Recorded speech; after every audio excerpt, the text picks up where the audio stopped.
हम यूएस से ज़्यादा गरीब है ना। मतलब यूएस में जो पर कैपिटा इनकम है, जो यूएस पर पर्सन एक इंसान कमाता है, वो इंडिया से कई गुना ज़्यादा है ना। तब भी हम प्रोसेसर या ग्राफिक कार्ड जैसे कंपोनेंट्स का हम उनसे डबल तक प्राइस ज़्यादा क्यों देते हैं? मतलब उल्टा नहीं होना चाहिए?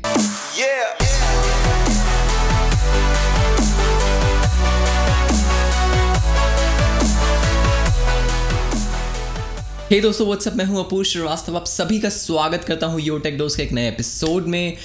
तो अगर आप में से कितने भी लोगों ने कोई गेमिंग पेरिफेरल खरीदा है, मान लीजिए ग्राफिक कार्ड, प्रोसेसर, कोई मदरबोर्ड, रैम, कोई गेम खरीदा है मान लीजिए, या फिर आप कोई गेमिंग लैपटॉप खरीदने जा रहे हैं, या फिर कोई आप असेंबल्ड गेमिंग डेस्कटॉप खरीदने जा रहे हैं, आप डेल का एलियनवेयर खरीदने जा रहे हैं, आपने एक प्रॉब्लम तो ज़रूर नोट करी होगी। मतलब अगर आप सेम प्रोडक्ट यूएस में रहते हैं, वहाँ से खरीदें और इंडिया से खरीदते हैं तो ज़मीन आसमान का फ़र्क आता है। मतलब कि हम बहुत ज़्यादा महंगा खरीदते हैं। मुझे आज तक, मतलब ठीक है, इसके रीजंस हैं। कस्टम ड्यूटी ज़्यादा है, टैक्सेस ज़्यादा है इंडिया में, वो चीज़ें इंडिया में मैन्युफैक्चर नहीं होती हैं, इंपोर्ट करी जाती हैं इंडिया में। बट स्टिल, मतलब जो इंसान अमीर है तुम उससे कम पैसे ले रहे हो, और जो इंसान गरीब है तुम उससे ज़्यादा पैसे ले रहे हो। मतलब क्या गेमिंग एक मतलब अमीरों के लिए ही है? मतलब थोड़ा अजीब सा लगता है बोलने में। बट मतलब अब तो डिजिटल इंडिया की एज आ गई है और मतलब गेमिंग पेरिफेरल्स को सस्ते कर देने चाहिए। मैं आपको कुछ बताता हूँ। मतलब अगर आप खुद देखें कि सस्ते करने से इंडिया को कितने एक्चुअली फ़ायदे हो सकते हैं। हाँ, ज़रूर टैक्स इनकम में गवर्नमेंट कट कर देगी, बट आप सोचिए अगर गेमिंग पेरिफेरल्स या कंप्यूटर पेरिफेरल्स इन जनरल सस्ते हो जाते हैं, high and processors, normal processors भी सस्ते हो जाते हैं, ग्राफिक कार्ड सस्ते हो जाते हैं, तो आप सोचिए ज़्यादा लोग अपने में अच्छा परफॉर्मेंस कंप्यूटर रख पाएंगे, ज़्यादा लोग कंटेंट क्रिएट कर पाएंगे, ज़्यादा लोग शायद यूट्यूब से जुड़ पाएंगे, ज़्यादा डिजिटल इंडिया ग्रोथ में हेल्प मिलेगी। जितने ज़्यादा लोग यूट्यूब इंडिया से जुड़ेंगे उतने ही ज़्यादा लोग को यूट्यूब से पैसा मिलेगा। बेसिकली अगर आप एक इंग्लिश स्पीकर हैं और आप एक इंग्लिश कंटेंट बना रहे हैं तो आप डॉलर्स में कमा सकते हैं। तो अगर शायद टैक्स कम किया जाए और ये अफोर्डेबल हो जाए कई लोगों के लिए,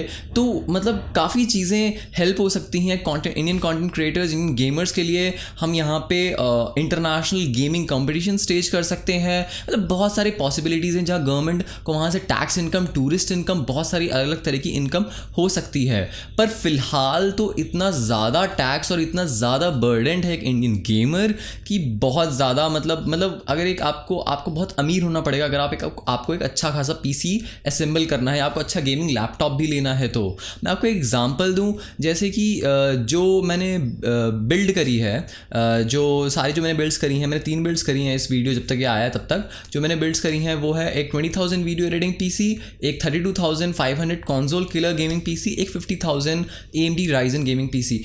तीनों में ही अगर मैं सारे पार्ट्स बाहर से ख़रीदता हूँ तो वो सस्ता पड़ेगा। मैंने जो 32,500 वाले पीसी बिल्ड करी है, जिसमें बड़ी मुश्किल से 32,500 तक पहुँचा है, वही अगर मैं Amazon.com से सारे प्रोडक्ट्स ख़रीदता हूँ यूएस में रह के, तो आप सोच रहे हैं मुझे वो पूरी बिल्ड लगभग $450 में पूरी हो जाएगी। यानी 28-29 हज़ार रुपये में मेरे को पूरी बिल्ड मिल जाएगी। मैं 4,000 रुपये वहाँ बचा रहा हूँ, और उसके बाद भी उसमें मुझे अच्छी पावर सप्लाई यूनिट और अच्छा केस मैं अफोर्ड कर पा रहा हूँ। मतलब कैसे मैं प्राइस बचा रहा हूँ। और ये प्राइस डिफरेंस बहुत ज़्यादा वाइड हो जाता है जब हम आगे हायर पीसी बिल्ड्स पे जाते हैं। मान लीजिए आप हाई ग्राफिक कार्ड ले रहे हैं उस चीज़ में। तो फॉर एग्जांपल अगर आप यूएसए से एक नॉर्मल जो गेमिंग प्रोसेसर है, मान लीजिए i5 7400, वो आप खरीदते हैं तो आपको पड़ेगा लगभग $190 का, यानी लगभग 12,000 रुपये का। वही चीज़ आपको इंडिया में आपको लगभग 16,500 रुपये में मिलेगी। तो आप देखें कैसे प्राइस डिफरेंस हो रहा है। मतलब कंप्यूटर्स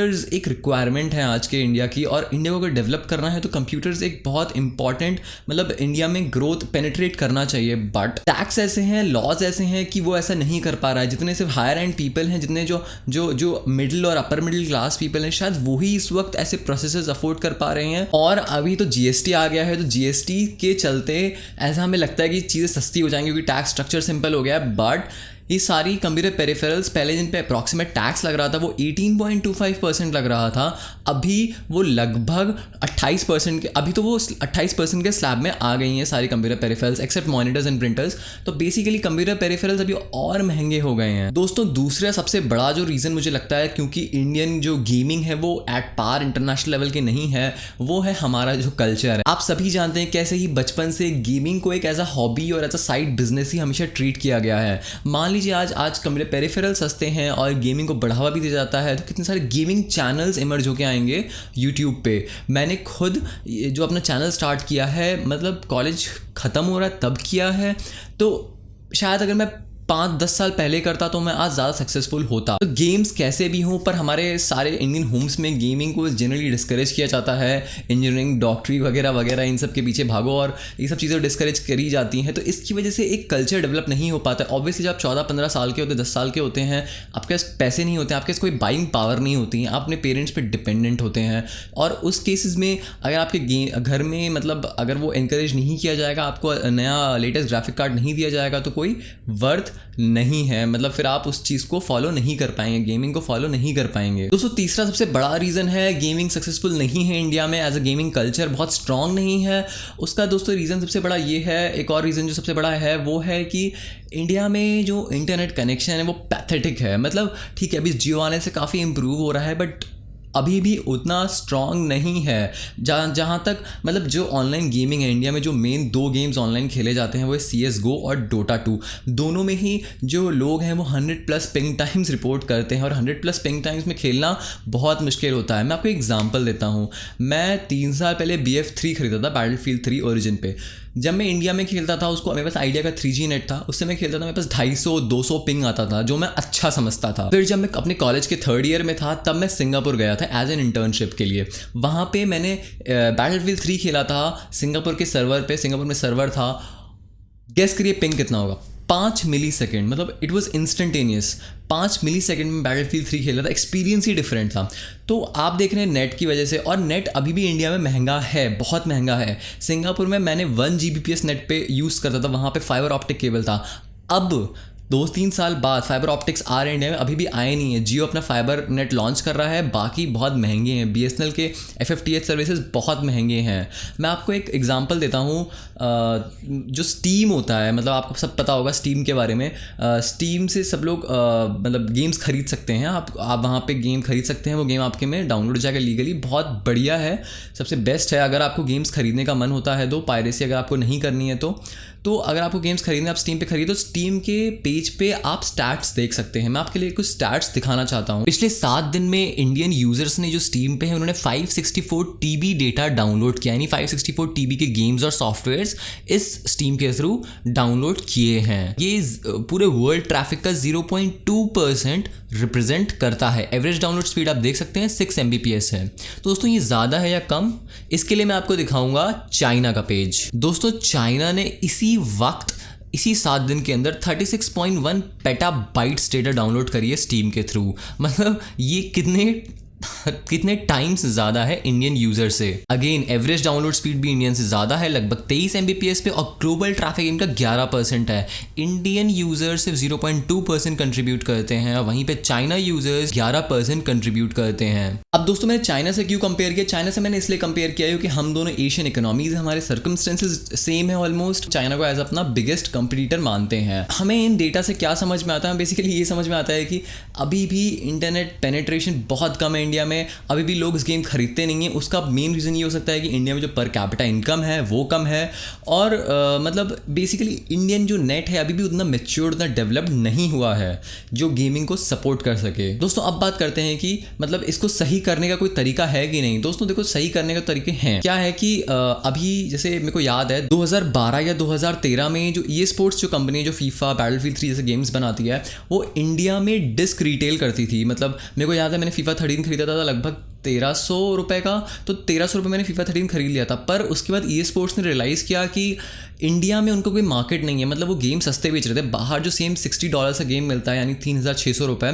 वो इंडिया में आपको 1200-1300 रुपये में दे रहे थे। ये सोचिए कि इंडिया में बिकेगा ज़्यादा, पर इंडिया में बिका नहीं, इसलिए उन्होंने डिस्क ख़त्म कर दी। अब वो सिर्फ ऑनलाइन गेम रिटेल करते हैं, वो भी इंटरनेशनल प्राइसेस के अकॉर्डिंग ही।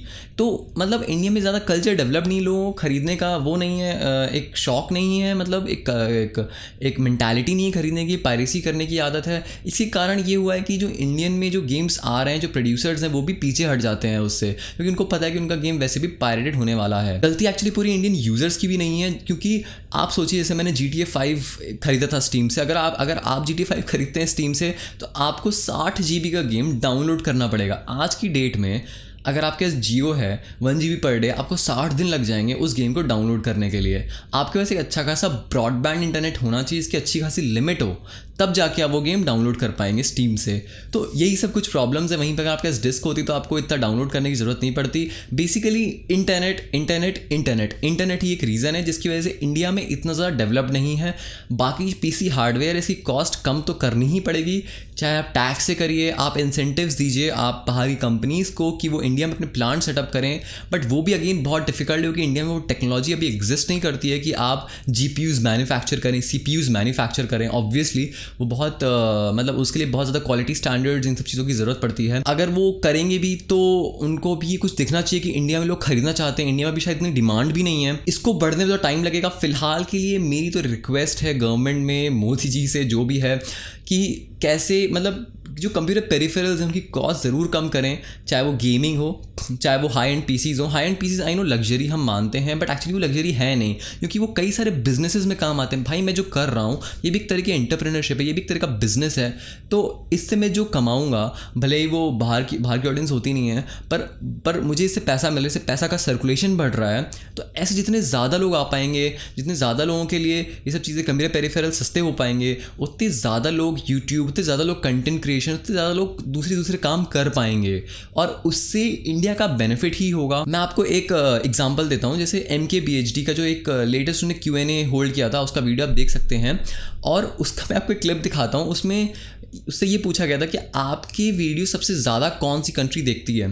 तो देखिए आपकी स्क्रीन पर मैं दिखा रहा हूँ, 30% जनता, 28-30% जनता तो USA की है, पर सेकंड नंबर पे 18% जनता इंडिया की है। मतलब आप देख सकते हैं कि अगर इंडिया में कितना पोटेंशियल है due to the sheer number of people, जितनी ज़्यादा पॉपुलेशन है हमारी, उसकी वजह से कितने ज़्यादा लोग यूट्यूब से जुड़ सकते हैं। मतलब इस कंडीशन में, वो भी तब है जब इंडिया में सिर्फ 26% लोगों के पास इंटरनेट आया है, तो उसमें भी कई सारे लोगों के पास 2G इंटरनेट है। आप सोचिए जिस दिन 60-70% लोगों के पास ब्रॉडबैंड कनेक्टिविटी होगी, तो हम लगभग सारे यूट्यूबर्स में हमारा नंबर 1 नाम आएगा, हम जिनको उनको ट्रैफिक देंगे। तो कितना ज़्यादा पोटेंशियल है, इसको एक्सप्लॉइट किया जा सकता है, कैसे गवर्नमेंट हमें इंसेंटिव्स दे सकती है, कैसे ये सब चीज़ें सस्ती हो सकती हैं। आई एम सॉरी मेरा गला थोड़ा ख़राब है, अगर मेरी आवाज़ थोड़ी अजीब सी आ रही है तो कैसे इंसेंटिव्स देके इन चीज़ों को सही किया जा सकता है। मैंने खुद अपनी लाइफ में 2 गेमिंग लैपटॉप्स खरीदे हैं और पता नहीं कितनी PC बिल्ड्स करी हैं बचपन से लेके अभी तक। आई होप आप मेरी प्रॉब्लम से रिलेट कर पाए होंगे, आई होप आप इन चीज़ों को समझ पाएंगे। अगर आपको कोई और प्रॉब्लम लगती है तो कमेंट करिए, आपको मेरा वीडियो पसंद आता है लाइक करिए, शेयर करिए, ताकि कहीं ऐसी जगह पहुंच सके कि कुछ डिफरेंस हो सके। शायद कस्टम ड्यूटी कम हो जाए, शायद कंप्यूटर पेरिफेरल्स को शायद 5% के स्लैब में रख दो, 18% के स्लैब में रख दो, कुछ तो कम करना चाहिए। इतना ज़्यादा प्राइस पे करना मेरे हिसाब से तो बहुत ही ज़्यादा अनफेयर है फ्रॉम इंडियन कंज्यूमर्स पर्सपेक्टिव, और ना ही ये अनफेयर है, इसको हटाने से हमारी इंडिया की प्रोग्रेस बढ़ेगी ही। तो दोस्तों आज के लिए बस इतना ही, हम मिलेंगे अगले वीडियो में, तब तक के लिए थैंक यू।